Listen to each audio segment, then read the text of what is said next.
Landscape बनाना तो बहुत से लोगों को पसंद है और इसके पीछे भी कई कारण हैं। कुछ लोग ऐसे सोचते हैं कि लैंडस्केप को बनाना इजी है तो हम इसको इजीली बना लेंगे, इसमें पता भी नहीं चलता है कि क्या गलत है क्या सही है और सारा चीज़ें तो अच्छी ही दिखती हैं।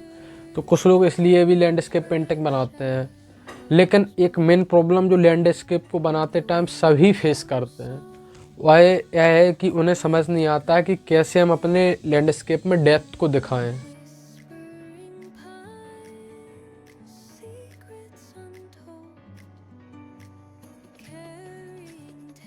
हेलो एवरीवन, दिस इज़ आदर्श और आज हम बात करेंगे लैंडस्केप के ऊपर।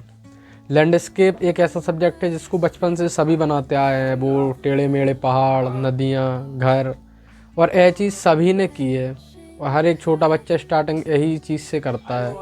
लेकिन एक चीज़ जैसे हम बड़े होते हैं, अलग अलग चीज़ें सीखते हैं और आर्ट के फील्ड में वर्क करते हैं, तो लैंडस्केप का मतलब जो बचपन में हम जिस तरह से बनाते थे उससे कम्प्लीटली चेंज हो जाता है। मैं यह चीज़ इसलिए बोल रहा हूँ क्योंकि बचपन में हम कैसा भी कुछ बना लें, घूम फिर के हम वही 2-4 चीज़ें बनाते हैं। ज़्यादा से ज़्यादा उसमें 2 की जगह 4 पेड़ ऐड कर देते हैं, एक आध पर्सन को ऐड कर देते हैं या कुआं वगैरह बना देते हैं। लेकिन जब आप एज ए प्रोफेशनल आर्टिस्ट या इसके लेवल पर भी आप जब लैंडस्केप को एक्चुअल में समझते हो तो लैंडस्केप एक्चुअल में हमें प्रिंसिपल्स को सिखाता है। और जो सारे प्रिंसिपल्स हम नेचर से सीखते हैं, लैंडस्केप के थ्रू सीखते हैं, वही सारी चीज़ें फिर हम जब अपने फिगर पेंटिंग्स में, स्टिल लाइफ्स में या पोर्ट्रेट में उनको ही यूज़ करते हैं, तभी वह और ज़्यादा अट्रैक्टिव दिखते हैं। तो जितनी भी चीज़ें, जितने भी सब्जेक्ट की स्टडीज़ होती, चाहे वह स्टिल लाइफ हो, चाहे फिगर हो, पोर्ट्रेट हो या लैंडस्केप हो, मेनली यही 3-4 चीज़ें होती हैं जो ज़्यादा मेन सुनने में आती हैं। तो सबका अपना पर्टिकुलर अलग रीज़न है, क्योंकि जब आप सारी चीज़ों को मिक्स करके चलते हो तो आप एक्चुअल में सारी चीज़ों को सीखते हो। जो प्रोसेस है, बनाने का तरीका, वैल्यूज़, वह सारी चीज़ें तो सेम ही रहती हैं।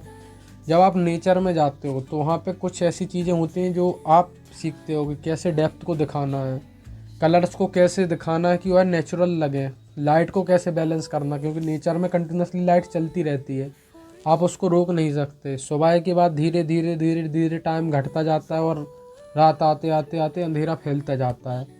और ऐसा ही रात में चलता है अंधेरा, फिर धीरे धीरे धीरे धीरे सूरज निकलता है। तो इस चीज़ को कैसे हम समझें, कैसे दिखाएं, और हर सिचुएशन में, हर मौसम में, हर कंडीशन में पूरा जो इन्वायरमेंट है वह अलग तरीके से वर्क करता है, सारी चीज़ें अलग दिखती हैं।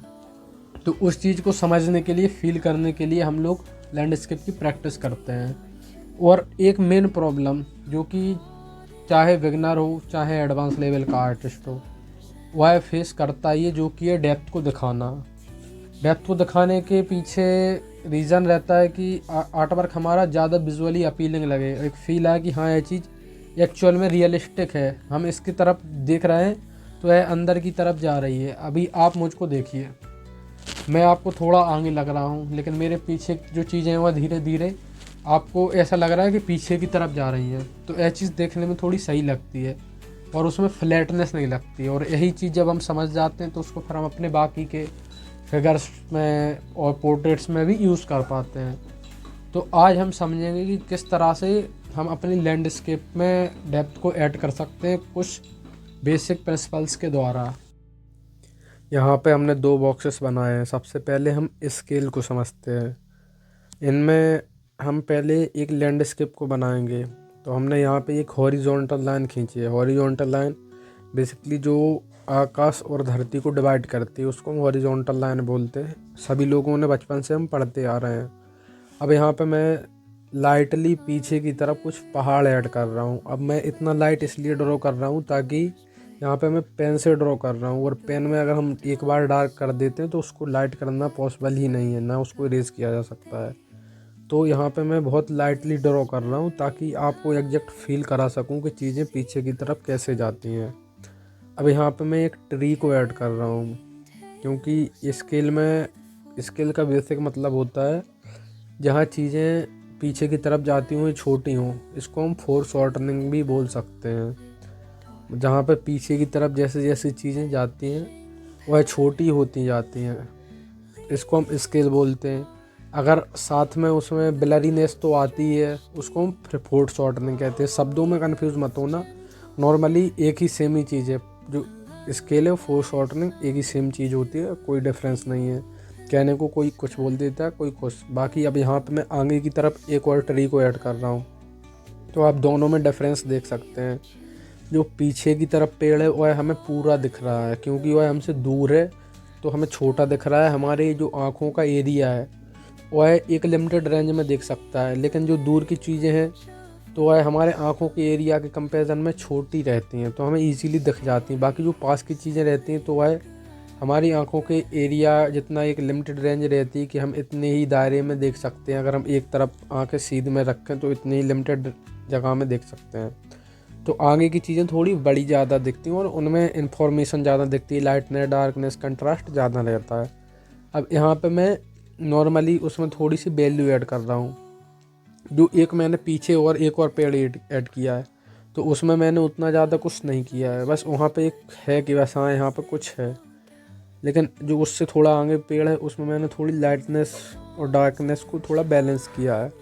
और यहाँ पे लाइट के सोर्स को मैंने अपने हाथ, जहाँ से जिस साइड्स का मैं राइट हैंड का यूज़ करता हूँ तो राइट साइड से माना है, तो उसी के अकॉर्डिंग मैं सारी चीज़ों को बैलेंस कर रहा हूँ। अब जो आगे वाला पेड़ है उसमें थोड़ी इन्फॉर्मेशन हम ज़्यादा देते हैं, जो कि मैंने कंट्रास्ट बताया। बाकी यहाँ पे हम स्केल समझ रहे हैं, तो स्केल आप अभी तक समझ ही गए होंगे कि मैंने स्केल के बारे में क्या बताया। कि जो तीनों पेड़ हैं वह एक एंगल में नहीं है, मतलब आगे पीछे तो हैं कि हाँ पीछे की तरफ जा रहे हैं, लेकिन छोटे भी हो रहे हैं, उनमें ब्लरीनेस भी आ रही है, लेकिन तीनों पेड़ अलग अलग हैं। कोई कहाँ पे है, कोई कहीं पे है। तो इस चीज़ को ही हम स्केल बोलते हैं। अब यहाँ पे हम थोड़ा उसमें आगे के जो पेड़ है उसमें थोड़ी सी लाइटनेस और डार्कनेस को बैलेंस करते हुए थोड़ी सी डार्कनेस ऐड कर रहे हैं, ताकि जो फील आए कि हाँ इस साइड से लाइट गिर रही है तो किस तरह से वह रिएक्ट करेगी। और इजीली मैं इसको इसलिए कर पा रहा हूँ पेन की हेल्प से, ताकि क्योंकि मैं काफ़ी टाइम से इस चीज़ पर मतलब वर्क कर रहा हूँ, तो इसमें कोई वो नहीं है कि आप नहीं कर सकते। एक नॉर्मल सी बात मैं शेयर करता हूँ, जैसे कि कोई मुझसे सब्जेक्ट बनता नहीं है। मान लीजिए मुझे ट्रीज़ बनाने नहीं आते थे एक टाइम पर, मैं अब भी इतना एग्जैक्ट नहीं बोल सकता, बहुत अच्छा बना लेता हूँ, लेकिन कंटिन्यूसली मैं प्रैक्टिस करता रहता हूँ।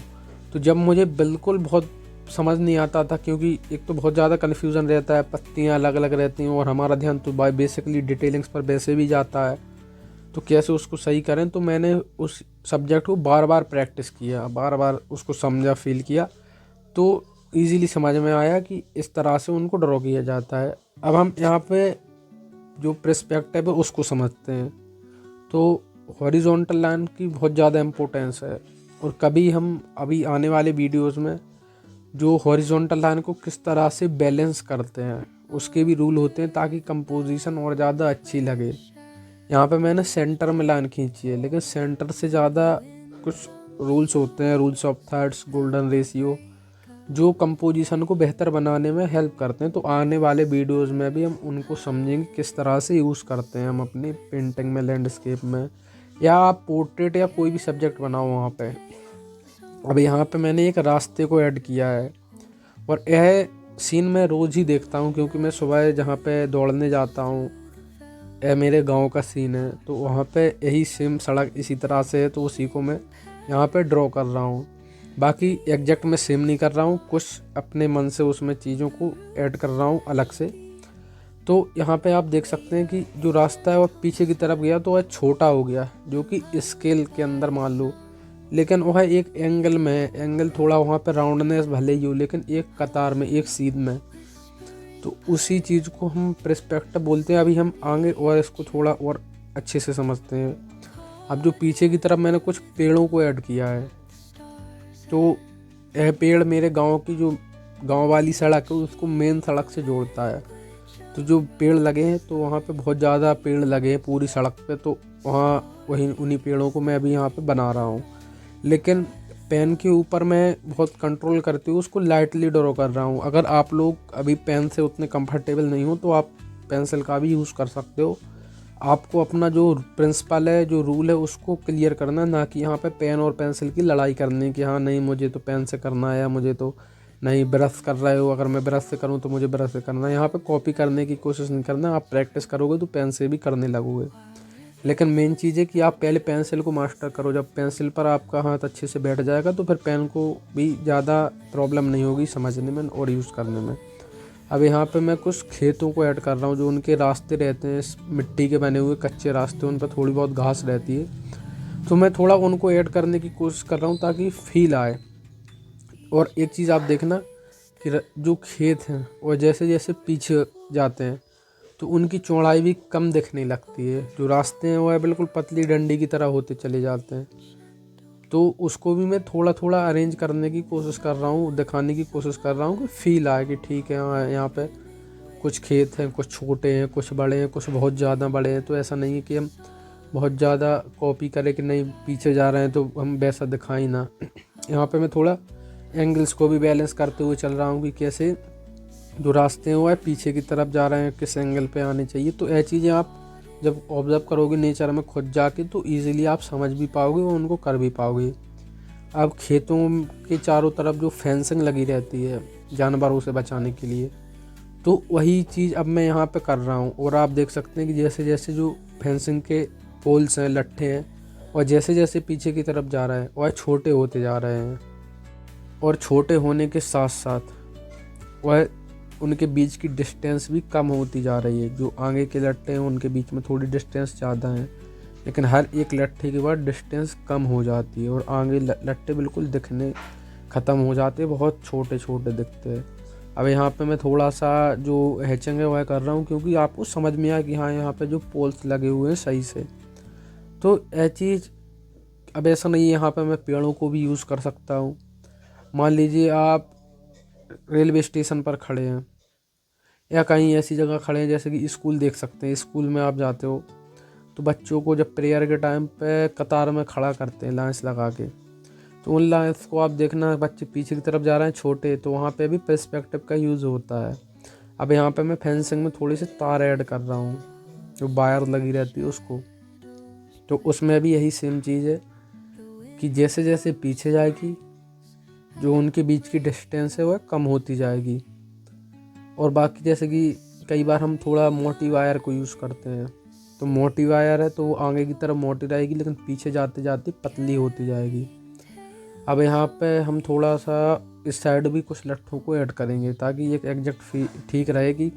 हाँ दोनों साइड हैं, आप जैसे कि पहाड़ों में जाते हैं तो इस तरह के से रास्ते बने रहते हैं, या कभी आप फूलों की खेती होती है जहाँ पे उस बगीचे में जाओ तो आप देखोगे कि कतारें लगी रहती हैं फूलों की, तो वहाँ पे भी पर्सपेक्टिव ही होता है। और जैसे आप घर से जाते हो तो घर के बाहर देखा करो, तो जैसे कि 1 पॉइंट पर्सपेक्टिव, 2 पॉइंट पर्सपेक्टिव, तो उनके बारे में हम डिटेल में पहले ही इस चैनल पे मैंने वीडियो अपलोड कर रखे हैं उनके बारे में, और उनमें कम्प्लीटली मैंने ढंग से बताया है कि किस तरह से आपको प्रैक्टिस करनी है, कैसे उनको समझना है, कैसे आप रियल लाइफ में उनको देख सकते हैं। और ये जितने भी प्रिंसिपल्स हैं उनको आप रियल लाइफ से जितना ज़्यादा जोड़ के देखोगे, जितना ज़्यादा ऑब्जर्व करोगे, उतना ज़्यादा उनको समझ पाओगे और यूज़ भी कर पाओगे। मैं जब भी जैसे कि मान लीजिए मैं एक आपको थॉट बताता हूँ, जब भी मैं इमेजिनेशन से वो ड्रॉ करता हूँ फिगर ड्राइंग, तो मैं खुद के हाथ पैर को इमेजिन करता हूँ कि अगर मैं ऐसा बैठाऊँगा तो कैसा दिखूँगा। तो यह चीज़ आप भी किया करो, सारी चीज़ों को रियल लाइफ से कनेक्ट करके समझा करो और उनको फिर प्रैक्टिस भी किया करो।